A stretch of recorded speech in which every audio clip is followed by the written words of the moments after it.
আসসালামু আলাইকুম ওয়া রাহমাতুল্লাহি ওয়া বারাকাতু। আজকে আমরা ওয়ার্ল্ড ক্লাসিক একটা জাপানিজ সিরিজ নিয়ে আলোচনা করব। এই সিরিজে মূলত 5টি বই আছে।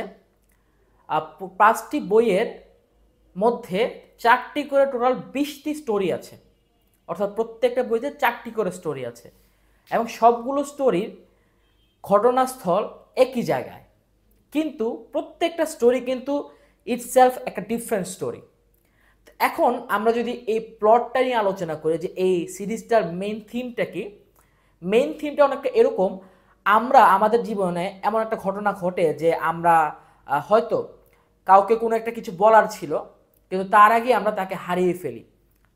যেমন চিন্তা করুন যে আপনি আপনার খুব কাছের মানুষ, ধরে নেন আপনার দাদা বা আপনার নানা, তাকে হচ্ছে আপনি খুব পছন্দ করতেন, তাকে খুব ভালোবাসতেন, কিন্তু জীবনে আপনি তাকে এটা বলেন নাই।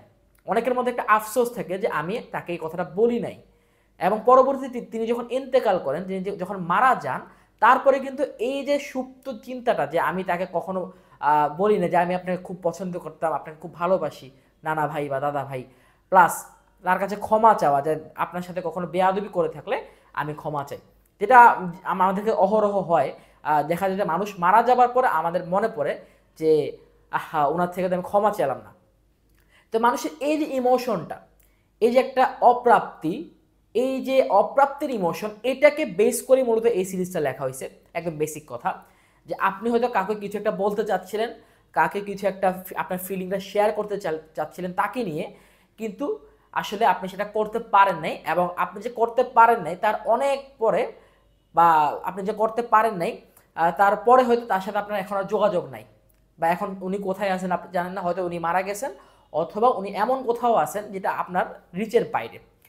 তখন কিন্তু আমাদের মধ্যে মাঝে মধ্যে একটা অনুশোচনা জাগে, একটা আফসোস জাগে, ইস, যদি তাকে আমি আমার ফিলিংগুলো শেয়ার করতে পারতাম। তো এই যে সুপ্ত চিন্তাভাবনা, আমাদের এই সুপ্ত ফিলিং, এটাকে নিয়ে হচ্ছে লেখা হয়েছে একটা 5টি বইয়ের একটা সিরিজ। যে বইটার মানে সিরিজটা বেসিক্যালি আমরা যদি গুগল সার্চ করি বা অন্য কোথাও দেখি, আমরা দেখবো এই সিরিজটার নাম হচ্ছে দ্য কফি সিরিজ, বা অনেকে বলে দ্য ক্যাফে সিরিজ। তো এই ক্যাফে সিরিজের 5টা বই আছে, 5টা বইয়ের ডিস্টিংক্ট নাম আছে, আলাদা আলাদা নাম আছে। নাম্বার 1 বই হচ্ছে before the coffee gets cold, মানে হচ্ছে এখানে আমরা একটা ক্যাফের কথা চিন্তা করব, একটা কফি হাউস, যেটা হচ্ছে বেসমেন্টে, অর্থাৎ মাটির নিচে। তো মাটির নিচে যেহেতু এই কফি হাউস, সেখানে কিন্তু কোনো জানালা নাই, মাটির নিচে যেহেতু কোনো জানালা নাই, এটা বেসমেন্টে। এবং ওখানে 3 ধরনের ঘড়ি থাকে, ঠিক আছে, 3টা ঘড়ির 3 রকম টাইম। সুতরাং আপনি যদি স্পেসিফিকলি সঠিক টাইম জানতে চান, আপনার নিজের ঘড়ি ছাড়া কোনো উপায় নেই। প্লাস ওই ক্যাফেতে একটা সুন্দর সায়েন্স ফ্যান্টাসি ঢুকানো হয়েছে, মানে এই বইয়ের মাধ্যমে। সেটা হচ্ছে আপনি এই ক্যাফের যে কোনো একটা সিটে বসলে, যে কোনো একটা সিটে বসলে, মানে একটা সিঙ্গেল, মানে একটা নির্দিষ্ট সিট আছে, একটা নির্দিষ্ট সিট আছে যেখানে বসলে আপনি আপনার অতীত এবং ভবিষ্যতে যেতে পারবেন, অর্থাৎ আপনি টাইম ট্রাভেল করতে পারবেন।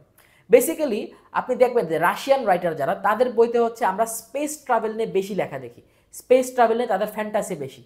আর জাপানিজ রাইটারের ক্ষেত্রে দেখা গেছে টাইম ট্রাভেল নিয়ে তাদের ফ্যান্টাসি বেশি, অর্থাৎ দুইটা মানে আলাদা দেশের কিন্তু পুরো আলাদা ফ্যান্টাসি, সায়েন্স রিলেটেড। তো এখন আপনি হচ্ছে যদি কোনো কারণে ওই চেয়ারে বসতে পারেন, তাহলে আপনি কি করতে পারবেন, টাইম ট্রাভেল করতে পারবেন। বাট এখানে কয়েকটা শর্ত আছে।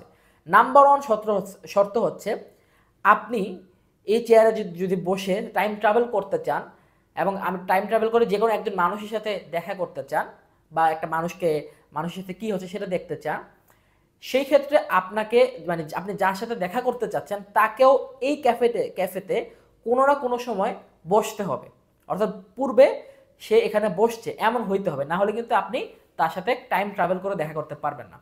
সেকেন্ড আপনার হচ্ছে যে শর্ত, সেটা হচ্ছে আপনি টাইম ট্রাভেল করতে পারবেন, বাট আপনি অতীতে গিয়ে কোনো কিছু চেঞ্জ করতে পারবেন না, মানে কোনো বড় কোনো একটা এফেক্ট ফেলতে পারবেন না যেটা আপনার বর্তমানকে এফেক্ট করবে। লাইক মনে করেন গ্র্যান্ডফাদার প্যারাডক্স সম্পর্কে আমরা জানি, টাইম ট্রাভেল রিলেটেড। বেসিক্যালি এটা হচ্ছে থিওরি অফ রিলেটিভিটির একটা প্রবলেম, একটা প্যারাডক্স। যে এই প্যারাডক্সটা বলতেছে আপনি যদি কোনো কারণে টাইম ট্রাভেল করে পাস্টে গিয়ে আপনার গ্র্যান্ডফাদারকে হত্যা করেন, চিন্তা করেন, তাহলে আপনার জন্ম কীভাবে হইলো? আপনার জন্ম হওয়ার কথা না এখানে, তাই না? এই প্যারাডক্সটা থেকে কিন্তু এই বইটা কমপ্লিটলি নিজেকে সরিয়ে রাখছে। তো আমার কাছে এটা মনে হয়েছে যে লেখক চেষ্টা করছেন কোনো ধরনের প্যারাডক্সে কাউকে না ফেলতে এবং বিষয়টাকে ফ্যান্টাসি থেকে বাস্তবসম্মত রূপ বেশি দেওয়ার জন্য। যার কারণে উনি হচ্ছে গ্র্যান্ডফাদার প্যারাডক্সের ভিতরে যান নাই, উনি বলে দিয়েছেন আপনি কোনো অবস্থাতেই আপনার পাস্ট বা ফিউচার কোনোটা আপনি চেঞ্জ করতে পারবেন না, অর্থাৎ কোনো এমন কিছু করতে পারবেন না যেটার জন্য আপনার বর্তমান কোনো না কোনোভাবে প্রশ্নবিদ্ধ হয়, এফেক্ট পড়ে এখানে। আর লাস্ট যে শর্ত সেটা হচ্ছে আপনার এই যে টাইম স্প্যান, আপনার এই যে টাইম ট্রাভেলটা, এটা হইতে হবে before your coffee gets cold. মানে আপনি যে কফিটা পারচেজ করেছেন, যে কফিটা আপনি কিনেছেন, সেটা যতক্ষণ পর্যন্ত ঠান্ডা না হচ্ছে ততক্ষণই আপনার টাইম। ঠান্ডা হয়ে গেলে বেসিক্যালি আপনি এই টাইম ট্রাভেল থেকে বের হয়ে যেতে হবে। আবার আপনি যদি কোনো কারণে আপনার টাইম ট্রাভেল চলছে, কফি গরম আছে, এই অবস্থায় নিজে থেকে চেয়ার থেকে উঠে যান, তাহলে আপনি কখনো আর এই টাইম ট্রাভেল করতে পারবেন না। তো এই চমৎকার একটা প্লট নিয়ে আসলে এই 5টা বইয়ের সিরিজ।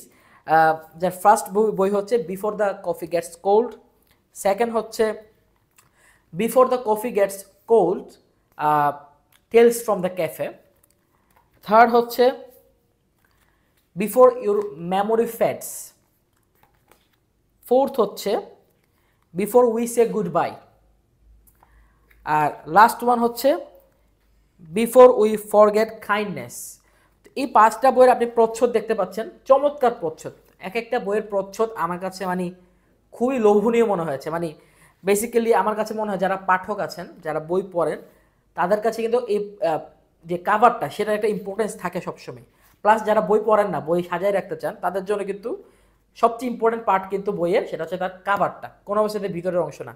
তো আমি ভিতরের গল্পের কিছুটা আমি বলে দিছি, বাকিটা পড়তে হলে বা বাকি কাহিনীগুলো আপনাকে জানতে হলে অবশ্যই এই বইটা পড়া লাগবে।